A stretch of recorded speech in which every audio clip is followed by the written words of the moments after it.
So hello friends, मैं हूं अमिताभ पोद्दार। आप सभी का स्वागत है हमारे channel car and technical news पर। और आज मैं यहाँ पर देखने वाला कि कार मेरे पास एक CPU है। यहाँ पर देख सकते हो ये CPU पूरी तरह से डेड है, तो मुझे यहाँ पर इसको रिपेयर कैसे करना है A to Z यहाँ पर मैं डिटेल्स में दिखाने वाला हूँ। तो वीडियो बहुत इंटरेस्ट होगा, तो आइए स्टार्ट करते हैं। फ्रेंड्स, आप देख सकते हैं ये है वो PC, ये पूरी तरह से डेड है।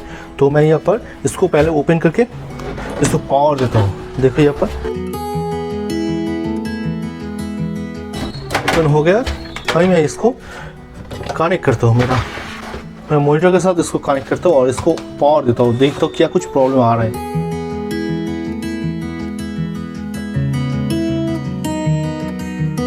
देखो यहाँ पर मैं पावर दे दिया। अभी इस PC को मैं ऑन करता हूँ। हाँ देखो फ्रेंड्स, मैं यहाँ पर पास में आ गया और इस PC को जब मैं यहाँ पर पावर देता हूँ कुछ भी नहीं हो रहा है। पावर दे जा रहा हूँ मैं, यहाँ पर स्विच है, आप देख सकते हो।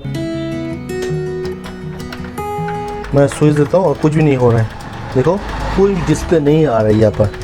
ये PC पूरी तरह से फास्ट। मुझे यहाँ पर SMP जो है ना, इस SMP चेक करना पड़ेगा ये SMP सही है कि नहीं, SMP में पावर जा रहा है कि नहीं। तो SMP को चेक करने के लिए आपको क्या कुछ देखना पड़ेगा, चलो मैं यहाँ पर दिखाता हूँ। फ्रेंड्स, फर्स्ट मुझे SMP को चेक करना पड़ेगा। इसके लिए पहले मैं यहाँ पर पावर स्विच को ऑफ कर लेता हूँ। उसके बाद SMP का जो ये वाला पिन है ना, SMP जो कनेक्टर है इस 24 पिन, इसको मैं निकाल लेता हूँ।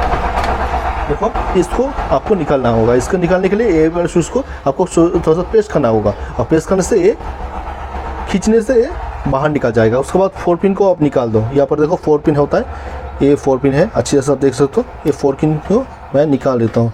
निकाल दिया 4 पिन को भी। और उसके बाद इसको मुझे कनेक्ट करना पड़ेगा। देखो यहाँ पर मैं अच्छी तरह से दिखाता हूँ। पहले मैं एक वायर को ले लेता हूँ। फ्रेंड्स, SMP को चेक करने के लिए आपको ऐसे करके एक वायर चाहिए। इस दोनों साइड को ऐसे करके बाहर निकालना होगा। उसके बाद आप SMP में चले जाओ। ये जो 24 पिन है, इस 4 पिन में आपको यहाँ पर ब्लैक और ग्रीन, देखो यहाँ पर ब्लैक और ग्रीन, ये दो स्विच को एक साथ कनेक्ट करना होगा। देखो यहाँ पर ऐसे करके इस वायर को इसके साथ कनेक्ट कर दो। देखो यहाँ पर कनेक्ट कर दिया ब्लैक और ग्रीन को। देखो यहाँ पर ब्लैक और ग्रीन को कनेक्ट कर दिया। उसके बाद पावर देके देखो यहाँ पर SMP का, देखो यहाँ पर ऐसे करके इसको छोड़ दो, ऐसे करके इसको छोड़ दो। उसके बाद पावर देके देखो SMP सही है कि नहीं। अगर SMP सही है तो यहाँ पर फ़ैन घूमने लगेगा। देखो यहाँ पर कनेक्ट करने के बाद भी SMP का जो फ़ैन है वो नहीं घूम रहा है। यहाँ पर SMP का जो फ़ैन है इसका अंदर वो नहीं घूम रहा है। तो इसके लिए मुझे यहाँ पर इस SMP को पूरी तरह से चेंज करना पड़ेगा। एक SMP से मुझे रिप्लेस करना पड़ेगा। उसके बाद मैं यहाँ पर देखता हूँ।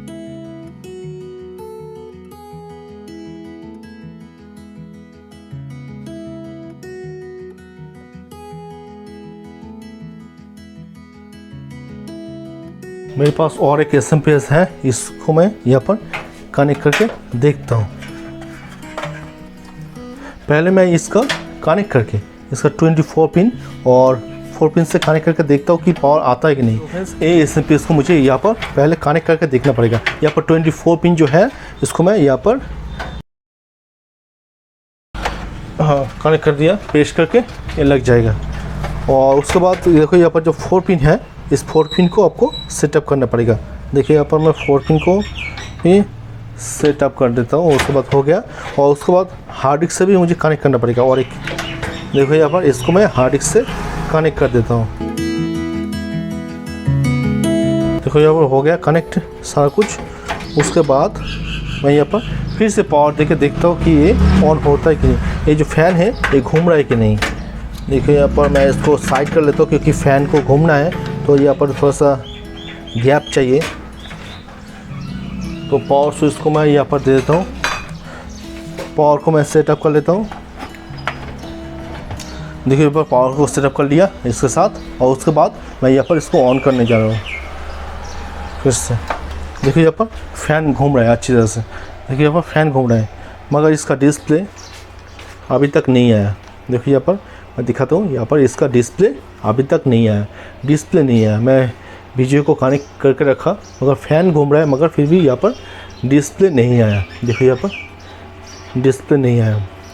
तो हो सकता है कि यहाँ पर डिस्प्ले अगर नहीं आता है, सारा कुछ घूमता है, तो यहाँ पर रैम का इशू हो सकता है। रैम जो है, तो रैम को मुझे निकालना पड़ेगा। रैम को निकालने के मुझे क्लीन करना पड़ेगा। पहले मैं दिखाता हूँ, रैम को निकाल के क्लीन करके मैं दिखाता हूँ। देख सकते हो, इसको मैं डिस्कनेक्ट कर देता हूँ। इसके साथ पावर से डिस्कनेक्ट कर दिया। उसके बाद मैं रैम को निकाल दिया।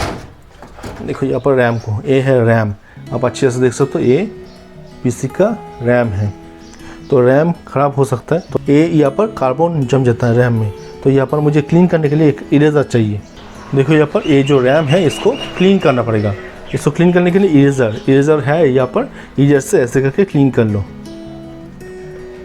ऐसे करके क्लीन कर सकते हो रैम को। देखो मैं रैम को क्लीन कर रहा हूँ। इसको, ये जो यहाँ पर आपको ये मीटर का जो पाथ है, इसको आपको क्लीन करना पड़ेगा। देखो यहाँ पर इसको मैं यहाँ पर अच्छे से क्लीन करता हूँ। यहाँ पर अच्छे से इसको क्लीन कर लो, और क्लीन करने के बाद आपका इसके साथ कनेक्ट कर दो। इसको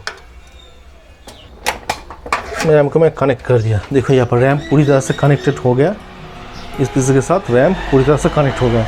अभी मैं फिर से इसको पावर दे के देखता हूँ। वायर है, इसको मैं एसएमपीएस के साथ कनेक्ट कर देता हूँ। एसएमपीएस के साथ कनेक्ट कर दिया।